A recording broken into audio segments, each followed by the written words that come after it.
anestesiologistas, mas é conhecer a fundo este tema em uma habilidade, uma técnica que nós somos proficientes, porque nós fazemos isso todo dia. Vocês vão aprender intubação com a cirurgia, vocês vão aprender intubação com a emergencista, vocês vão aprender intubação com a UTI, vocês vão aprender com a intubação com o clínico, e várias dessas especialidades têm vieses. A gente faz isso todo dia. Time de resposta rápida, time de via aérea difícil de um hospital, quem faz parte é anestesia. Chegou no pronto-socorro, não conseguiu intubar, chama o anestesista. E a gente já vai pegar uma via aérea mais difícil, né? Durante a residência médica, por exemplo, a residência de clínica médica tem estágio de via aérea com a gente. A residência de medicina intensiva tem estágio de via aérea e paciente crítico com a gente. Tá? Então, o que a gente vai falar nesses 40 minutos?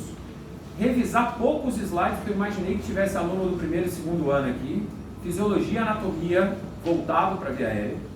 Depois a gente vai falar sobre como avaliar a via aérea, como posicionar esse paciente e vamos falar da técnica propriamente dita.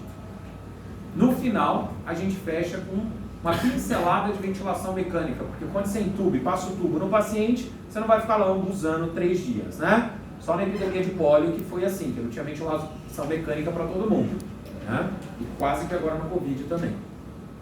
Então, poucos slides para relembrar de fisiologia e relembrar de anatomia no que tange o tema de gerenciamento de via aérea. Quando a gente vai abordar a via aérea de um paciente, quando a gente vai entubar esse paciente, tem alguns motivos. Ou esse paciente desenvolveu um quadro de insuficiência respiratória, ou esse paciente você está anestesiando e você está cortando a respiração espontânea desse paciente. São basicamente esses dois motivos. Tem paciente que tem rebaixamento do nível de consciência que a gente precisa entubar para proteger a via aérea para ele não broncoaspirar. Isso também acontece. Mas é basicamente porque alguém desenvolveu uma insuficiência respiratória ou porque eu estou cortando a ventilação desse paciente. Que seja esses dois cenários, o nosso objetivo principal é intubar? Não. O nosso objetivo principal é oxigenar este paciente. Nós somos seres aeróbicos. Quem é do primeiro ano aqui já deve ter visto em fisiologia ou em bioquímica que a gente está respirando, meu ar ambiente tem 21% de fração de oxigênio. Quando eu respiro, esse oxigênio entra no meu alvéolo, ele precisa ser captado por um capilar alveolar, ele se liga à hemoglobina, que é o carreador lá no sangue. Essa hemoglobina depende de um sistema circulatório que vai levar esse oxigênio até o tecido periférico. Esse oxigênio no tecido periférico, ele passa para a célula e ele entra lá no ciclo de Krebs, no metabolismo da glicose, para a formação de 38 ATPs, que é a energia suficiente para manter o nosso maquinário celular. Se a gente não tiver oxigênio chegando lá na célula, aí a gente vai ter uma outra via interna de metabolismo que vai gerar no final ácido lático, não é isso? E nesta via anaeróbia, eu só produzo 2 ATPs, que é insuficiente para manter o maquinário celular. Portanto, tudo que nós vamos fazer na medicina tem como objetivo fazer o meu oxigênio chegar até a célula para manter uma adequada perfusão e oxigenação celular. É isso que a gente faz no intraoperatório. Qual é a função do anestesista no intraoperatório? São duas. Manter o paciente bem anestesiado. E quando eu falo em anestesia geral, quer dizer que meu paciente não pode sentir dor, meu paciente não pode acordar, meu paciente não pode se mexer durante a cirurgia. Então, eu vou manter o meu paciente bem anestesiado e eu vou manter a homeostasia do meu paciente. Esses são os nossos dois objetivos. O que é manter a homeostasia? Minha ventilação mecânica está ruim, meu paciente está desaturando, eu vou melhorar a oxigenação. Meu paciente está hipotenso, eu vou melhorar a PA. Meu paciente ficou hipotérmico, eu vou aquecer mantendo a normotermia. Teve distúrbio hidroeletrolítico ácido básico, eu vou compensar esse distúrbio hidroeletrolítico ácido básico. É a manutenção da homeostasia, porque a cirurgia é algo dinâmico, né? Corta, sangra, puxa para cá e dá problema. E aí a gente tem que fazer essa manutenção de homeostasia. Portanto, o objetivo é oxigenar o nosso paciente. Para isso, a gente monitoriza. E a gente usa o que a gente chama de uma monitorização multiparamétrica. A monitorização obrigatória por lei são 3. Cardioscopia, pressão arterial não invasiva, oxímetro de pulso. Quando eu intubo um paciente, eu tenho que monitorizar o CO2, inspirado e expirado, que se chama capnografia. Então, se a gente fala de gerenciamento de via aérea, se a gente fala em oxigenação desse paciente, o monitor que vai importar para mim é este monitorzinho amarelo, que a curva se chama plastimografia, e o número de oximetria. Esse número amarelo 99, ele nada mais é do que a área sobre a curva desse gráfico. Portanto, o gráfico tem que estar bonitinho com a onda de pulso para esse número valer. E se eu estou gerenciando a via aérea do paciente, eu quero manter este paciente oxigenado, qual é o valor que eu tenho que manter de saturação arterial? Acima de 90%. E se eu for lembrar da fisiologia, da curva de dissociação da oxihemoglobina, deixa eu ver se aqui aponta, da curva de dissociação da oxihemoglobina, peraí, computador laser,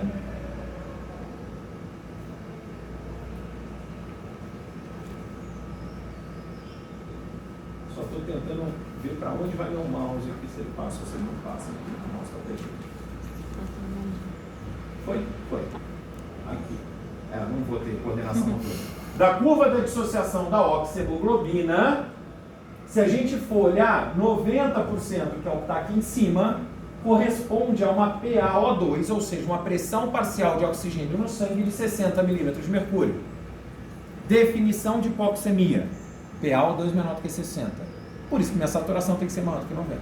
Por isso que durante o gerenciamento de via aérea eu vou ficar olhando o monitor e eu quero a minha oximetria acima de 90%. Ok? Porque o meu objetivo, novamente, é oxigenar, não necessariamente é intubar. Este é o primeiro conceito simples, rápido, uma pincelada da parte de fisiologia de quando eu vou intubar o paciente. E da parte de anatomia? Anatomia da via aérea superior, a gente tem que lembrar que, primeiro, a língua é uma grande musculatura que ela é presa na mandíbula.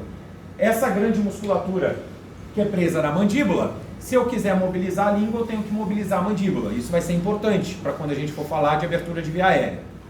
A parte posterior da língua termina numa cartilagem chamada epiglote, aonde a junção da língua com a epiglote tem um nome que se chama valécula. E esta valécula, que é o que está circundado aqui, em vermelho, é o alvo da ponta do nosso laringoscópio. Ah, professor, mas eu não posso pinçar a epiglote? Pinçar essa cartilagem para tirar ela do caminho? Não, não pode. Porque a face posterior da epiglote é inervada pelo vago, que é o 10º par craniano, e se você pinçar a epiglote, você faz uma vasovagal nesse paciente. Ok? E ele pode parar. Existe técnica específica que eu não vou falar aqui, que a gente usa a lâmina de reta, a lâmina de Miller, para a gente poder pinçar a epiglote, mas isso é feito só no bebê, bebezinho. Porque o bebê tem um sistema nervoso autônomo imaturo, né? O bebezinho é todo descoordenado, sistema nervoso imaturo, então ele não faz vasovagal. Mas exceção. Fala.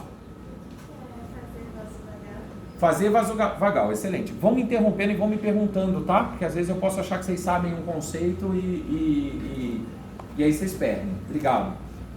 Vasovagal significa você estimular o vago, que é um nervo. Lembra assim, ó.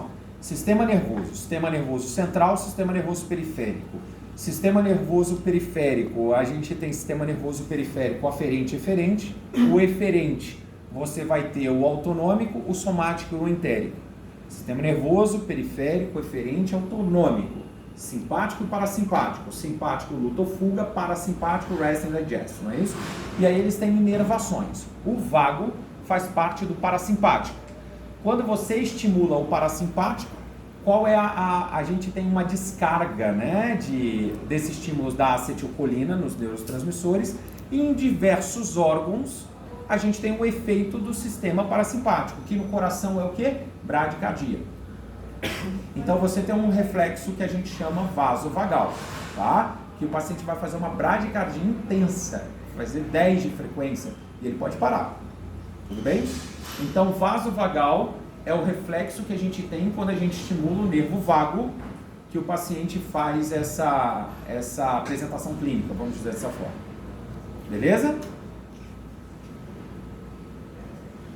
Da parte de traqueia, lembrar que a gente tem a cricoide, que é a única cartilagem que é 360 graus cartilagem, e a gente tem a membrana cricotireoideia, que essa membrana cricotireoideia, preciso achar meu mouse aqui, essa membrana cricotireoideia é onde a gente faz a via aérea invasiva, via aérea cirúrgica. Não é na traqueostomia, a gente não faz traqueostomia numa via aérea de urgência, ok? A gente faz a cricotireoideostomia, porque a traqueostomia tem a tireoide no meio do caminho. Tudo bem? Quando a gente está deitado e a gente ainda está acordado, a gente tem um tônus da nossa língua que mantém a nossa via aérea superior aberta. Só que quando a gente dorme, quando a gente perde o tônus ou quando a gente injeta medicações que a gente está anestesiado, esta língua cai e obstrui a via aérea superior. E o paciente ronca, não é isso? Se ele estiver respirando em casa, ele fica roncando. E a gente vai precisar, eu estou mostrando isso para vocês, porque a gente vai ter uma manobra durante o gerenciamento de via aérea, que é a abertura da via aérea superior, que nada mais é do que elevação da língua. E a visão que a gente tem que saber da nossa laringoscopia, por enquanto é só a visão, a gente vai ver como chegar até lá. A gente tem aqui na face posterior a epiglote, então a ponta do meu laringoscópio que está encaixado na valécula, pregas vocais, e na parte posterior, duas bolinhas que são as cartilagens aritenoides.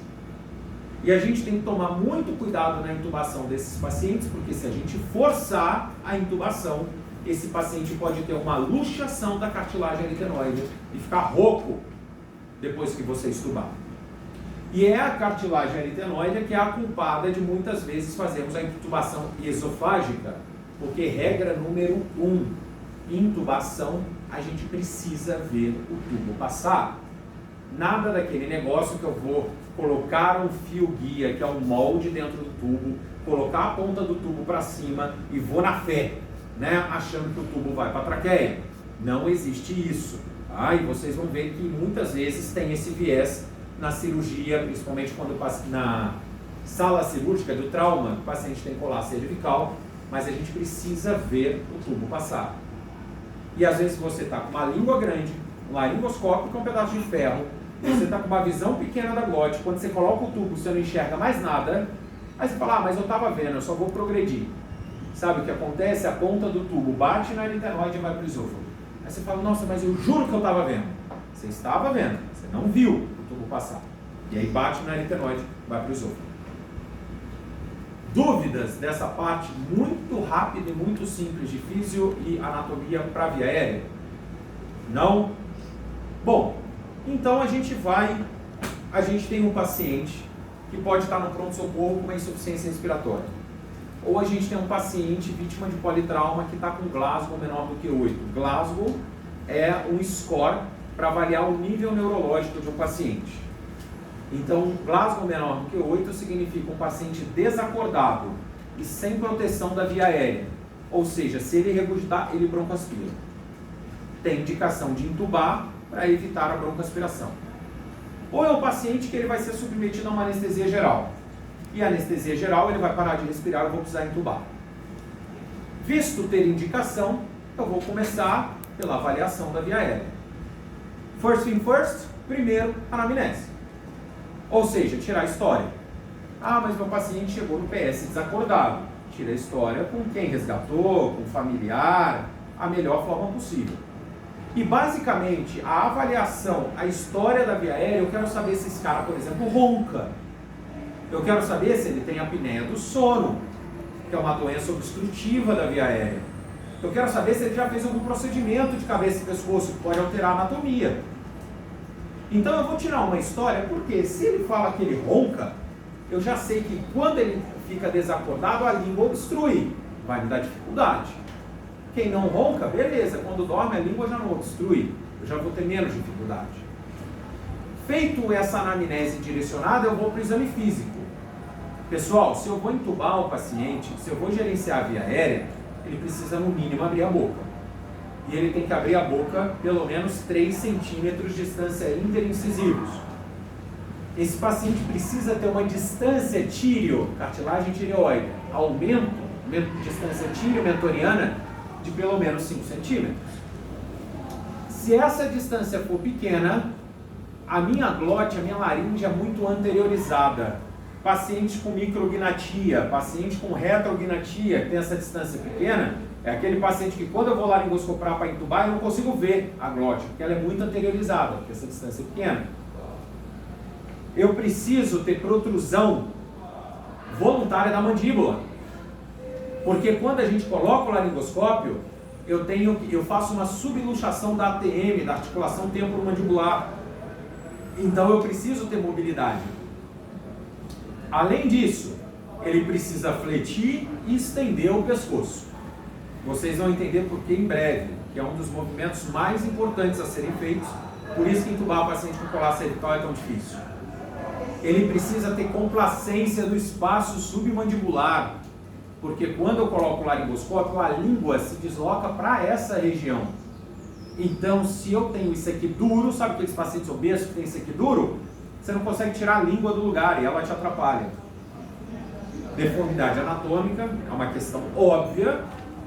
Circunferência cervical é o preditor de via aérea difícil mais sensível. E é um preditor independente de via aérea difícil. Se o paciente tem um pescoço largo quanto? Acima de 40 centímetros.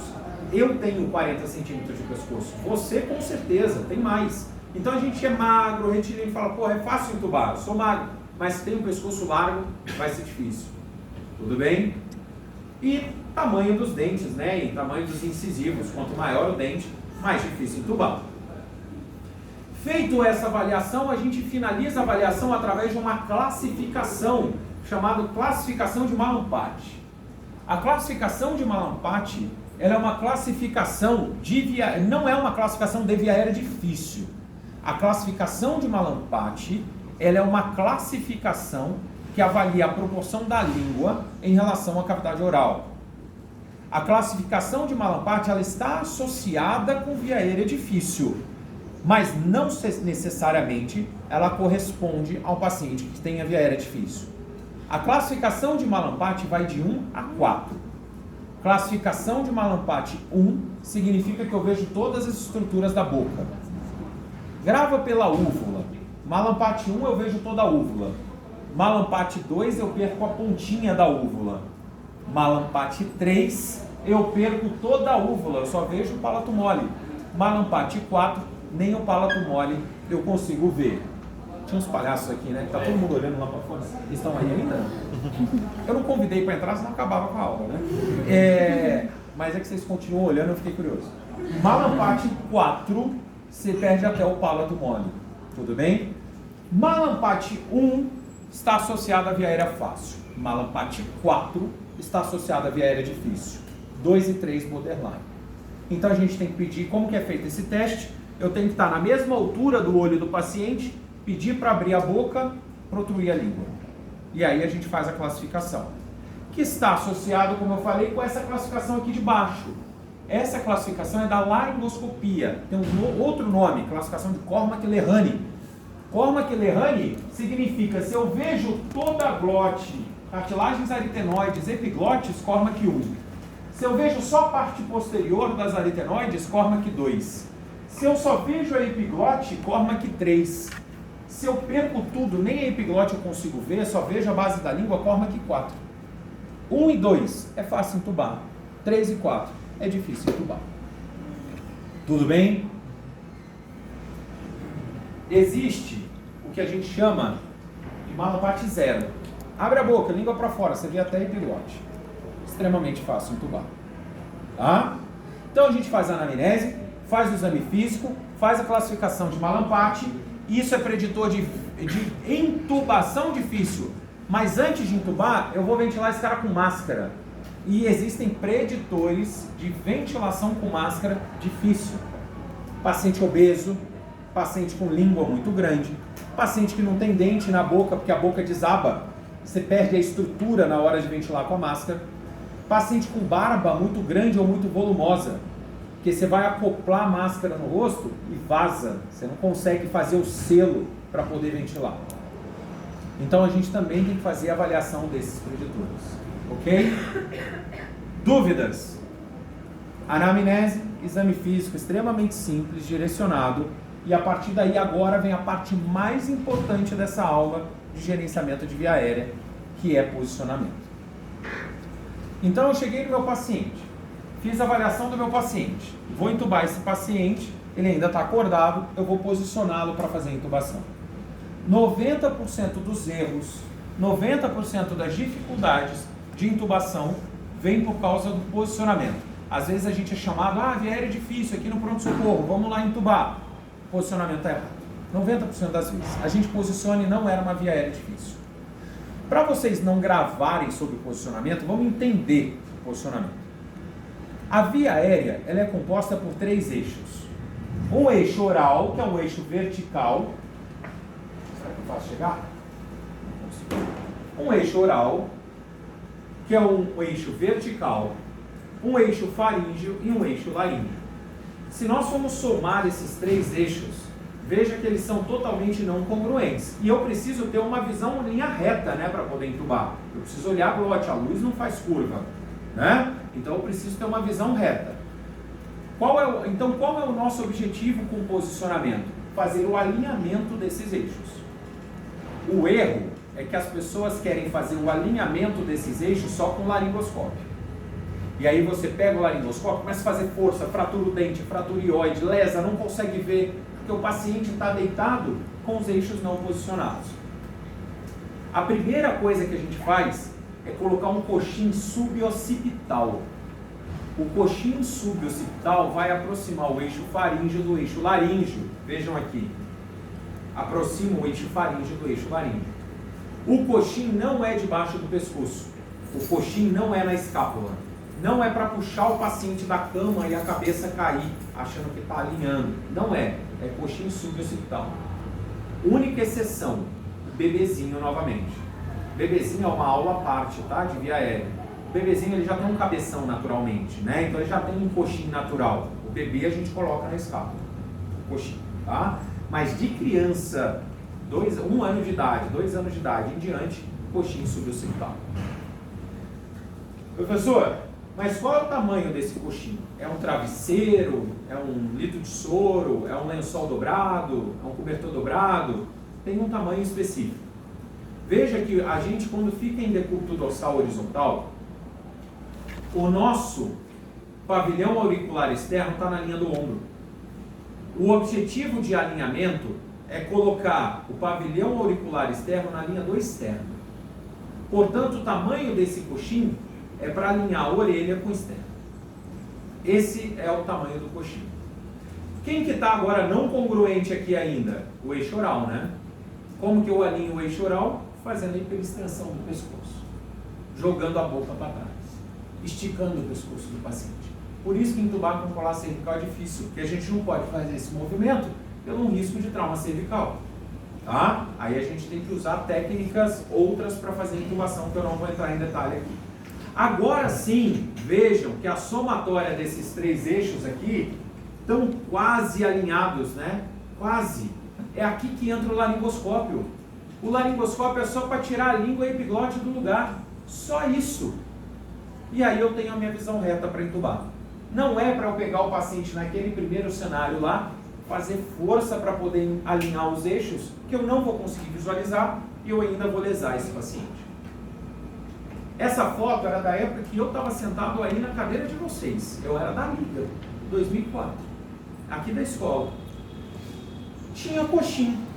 Está alinhado o pavilhão auricular externo com o externo? Então tem que aumentar o coxim. Está alinhado? Quase. Aumenta o coxim. Está alinhado? Agora está. A orelha está alinhada com o externo. Olha só o tamanho do coxim para poder posicionar.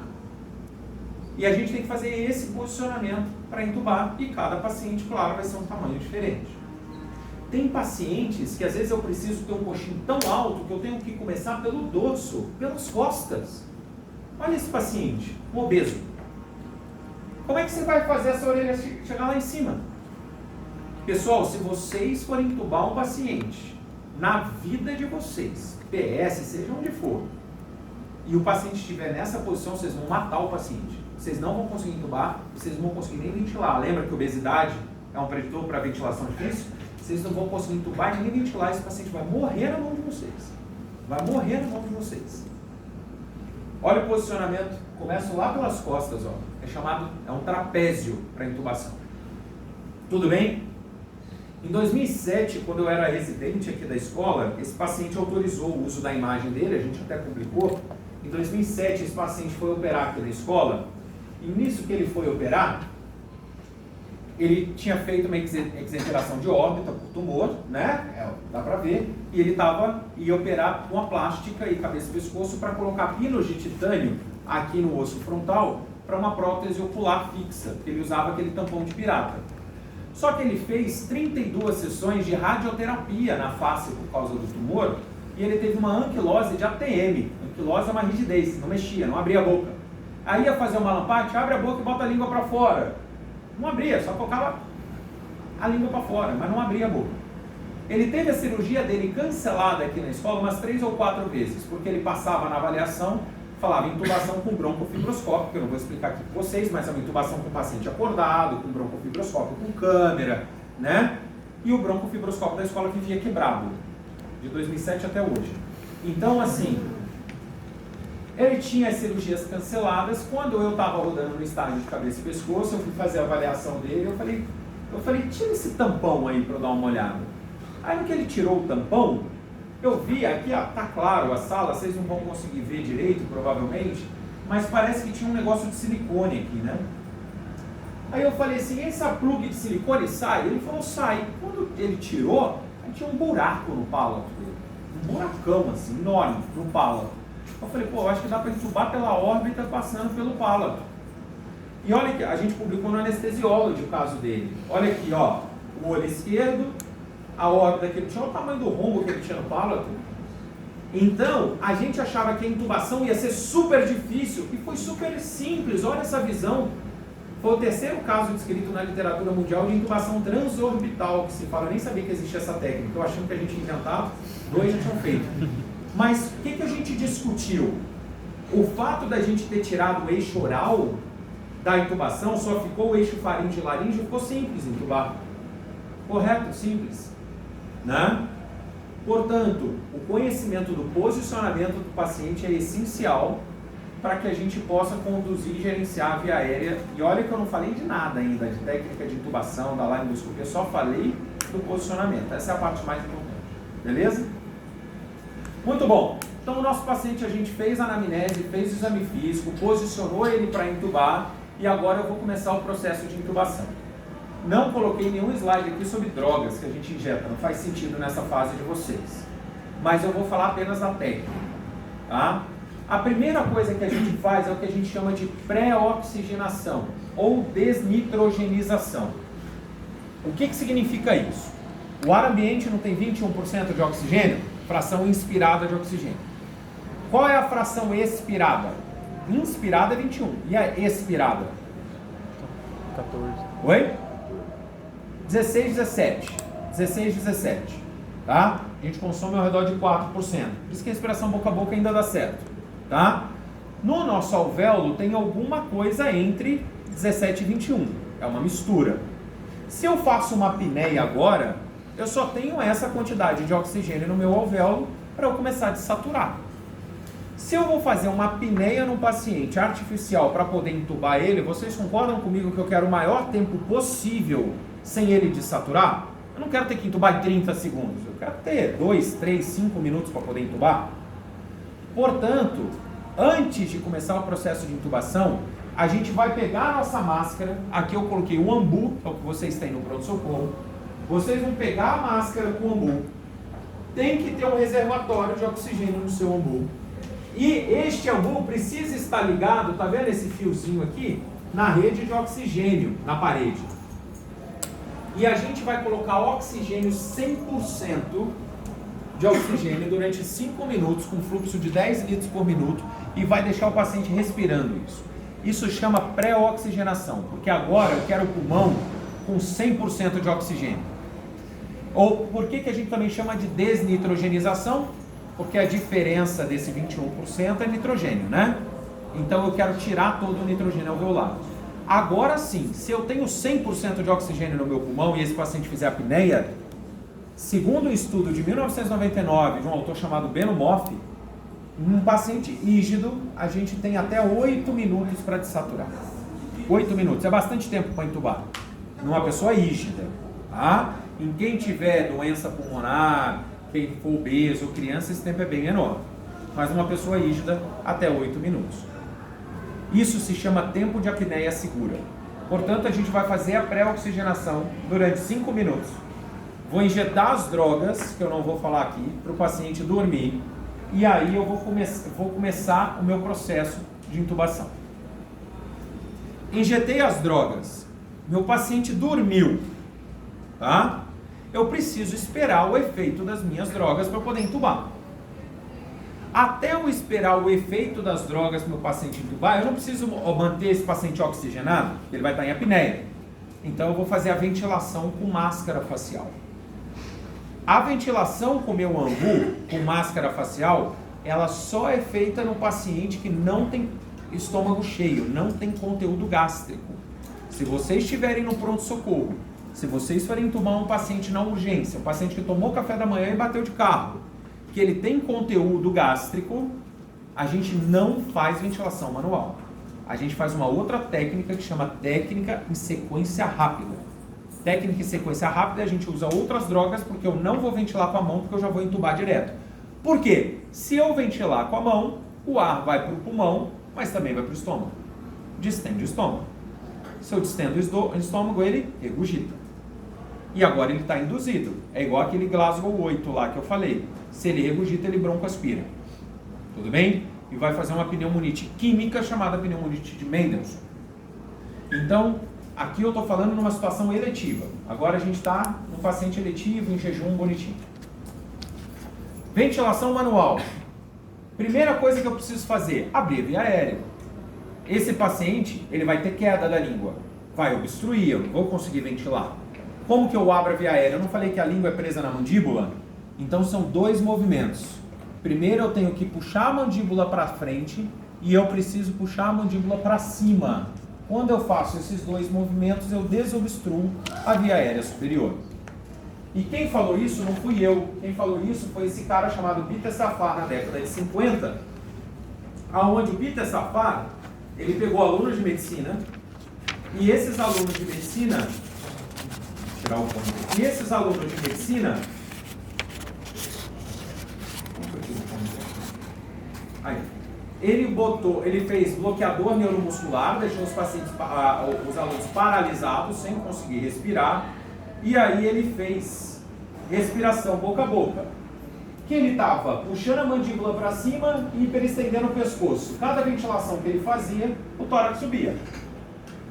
Só que quando ele retificava, e agora lá, deixava na posição neutra, que é a posição que a gente fica, ele ventila, o tórax não sobe, porque tem a obstrução da língua. Portanto, devemos sempre puxar a mandíbula para cima, hiperestender o pescoço, a língua sobe e a gente consegue fazer a ventilação. Para isso a gente usa uma máscara facial, que a gente usa uma técnica chamada do C e do E. A técnica do C, polegar indicador, vai ficar em cima da máscara fazendo o selo. O E vai ficar na mandíbula e não é no espaço submandibular, porque senão você empurra a língua para trás, é na mandíbula. Puxando a cabeça para trás, fazendo esse vetor para trás para abrir a via aérea.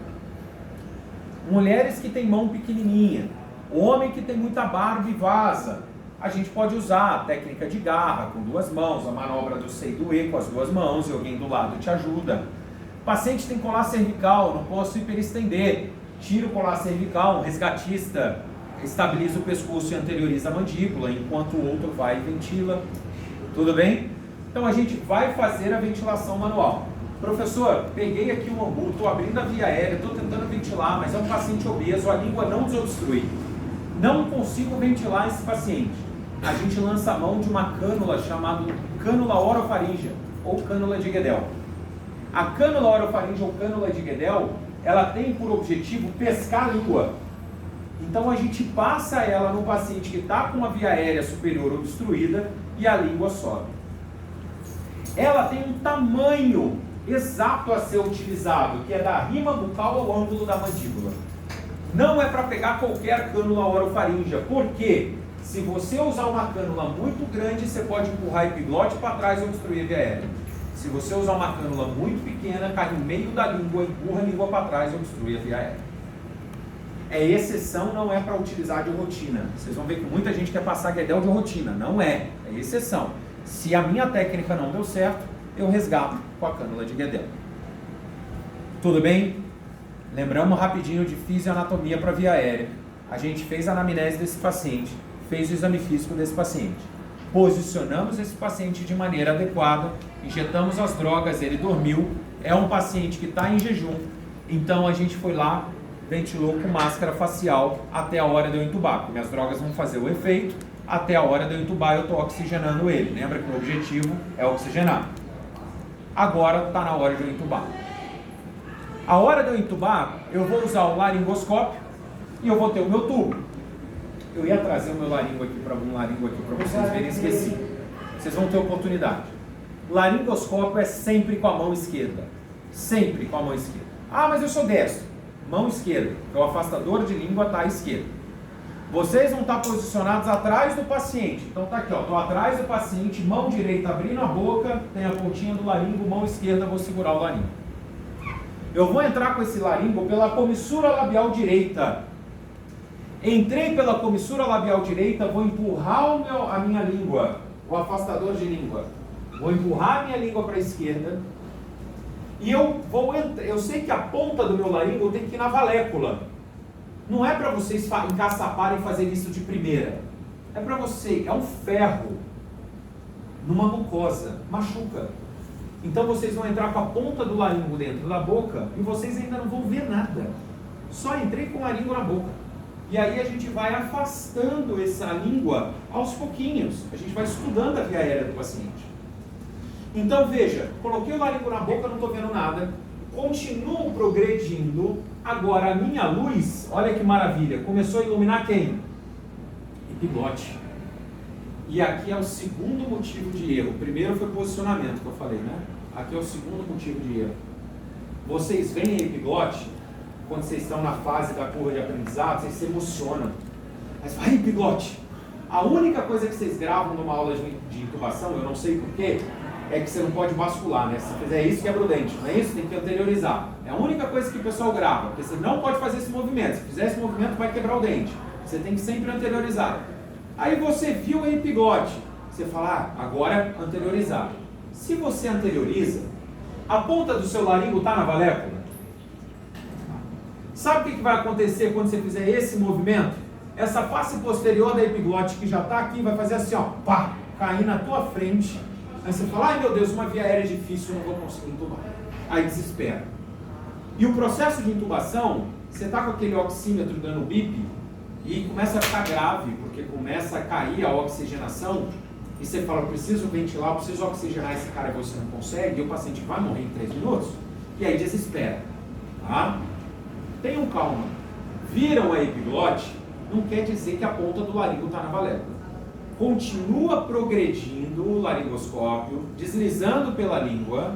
Gravem essa foto aqui, ó, na cabeça de vocês. Continua deslizando e o que vai acontecer? Tá vendo aqui essa epiglote que você está vendo a face posterior? Quando encaixa na valécula, ela faz isso aqui, ó.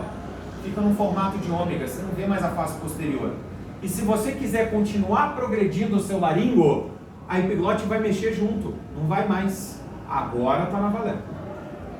Se agora o meu laringo está encaixado na valécula, se eu fizer este movimento para querer tirar a epiglote do caminho e quiser só levantar, essa parte do laringoscópio apoia no dente, quebra o dente. E quebra mesmo. Quebra fácil. Avulsiona um dente. Paciente que às vezes tem saúde bucal ruim, o dente já está meio mole. Gente, você pode ter salvado a vida do paciente. Se depois que ele acordar, seja na UTI, seja onde for, sem o dente, você vai ser processado. Então, assim, não pode fazer esse movimento. O movimento que se faz é este movimento. É esse movimento que está aqui. Que é a soma de dois vetores. É o vetor para cima e o vetor para frente. Ou seja, a resultante do vetor é na diagonal. Você vai fazer este movimento. E quando você faz este movimento, é isso aqui que acontece. Ó. A epiglote sai do caminho. E aí você tem agora a visão completa da glote. Gente, intubação é técnica. É passo a passo. Não queira inventar, eu laringo lá na boca e fazer isso aqui. Não é. É essa técnica que eu acabei de escrever para vocês, passo a passo. Quando vocês forem, se alguém aqui for ser cirurgião, vai ter técnica cirúrgica. Corta aqui, grampeia aqui, costura aqui. É isso. Tá? Intubação é a mesma coisa. Agora sim, eu tirei do meu laringo a epiglote, a língua do lugar, eu tenho uma visão reta e eu consigo intubar o paciente. Quando eu encaixo meu laringo na valécula, quando eu faço o movimento de anteriorização, é essa visão que a gente tem. E aqui, por exemplo, tem um paciente como aqui. Dúvidas? Legal, fui lá, passei o tubo. Mas e se eu fui lá e não consegui passar o tubo? E se eu fui lá e não consegui ter essa visão? E se eu fui lá e não consegui intubar esse paciente? A partir da terceira tentativa, por um profissional experiente, a gente entra numa definição de via aérea difícil, que eu não vou dar essa aula para vocês. Mas eu quero apresentar para vocês que a alternativa número 2 de vocês chama dispositivo supraglótico. E dispositivo supraglótico é com um paciente que você precisa oxigenar, senão ele vai morrer. Você não conseguiu intubar, você vai pegar esse dispositivo, que tem vários modelos no mercado, a gente passa ele às cegas na boca. Que quando a gente passa ele às cegas, esse coxinho almofadado fica apoiado em cima do esôfago, virado para a traqueia, e a gente consegue ventilar o nosso paciente. Porque é isso aqui que ele faz, ó. Tá lá. Peraí. Tá lá o nosso paciente, quando você passa a máscara laríngea, ele consegue ventilar as cegas. Pô, mas eu posso usar isso para todos os pacientes? Ele não protege de broncoaspiração, né? Se o paciente regurgitar, ele broncoaspira. Mas hoje a gente usa isso aqui no dia a dia. Cirurgia eletiva, curta, a gente passa isso aqui direto, usa máscara laríngea direto, não precisa entubar o paciente. Agora, na urgência, ele é um mecanismo de resgate. Pessoal, tô lá, entubei o paciente, eu passei a máscara laríngea, vou ventilar, vou ambusar, só que eu não vou ficar assim 3 dias com o paciente na UTI ambusando, não vou ficar assim 5 horas no intraoperatório ambusando, eu preciso colocar ele em ventilação mecânica. Então a ventilação mecânica é um substituto artificial da minha ventilação, do que eu vou fazer com o meu paciente. E essa ventilação mecânica, no paciente, agora novamente trazendo para o cenário do centro cirúrgico, no paciente que tem pulmão normal, o meu objetivo é, primo não nossa, primeiro não lesar esse pulmão. Por quê? Toda ventilação mecânica causa lesão pulmonar. Se a gente for olhar as estatísticas de complicação pulmonar no pós-operatório, são altíssimas. Porque eu estou mudando a fisiologia do paciente. A gente respira aqui, estamos respirando nesse momento, por uma fisiologia de pressão negativa. A gente contrai o diafragma, eleva a arco costal, faz pressão negativa pleural e entra o ar. Na ventilação mecânica é o contrário. Eu intubei e eu estou forçando um ar para dentro de um pulmão que é totalmente heterogêneo.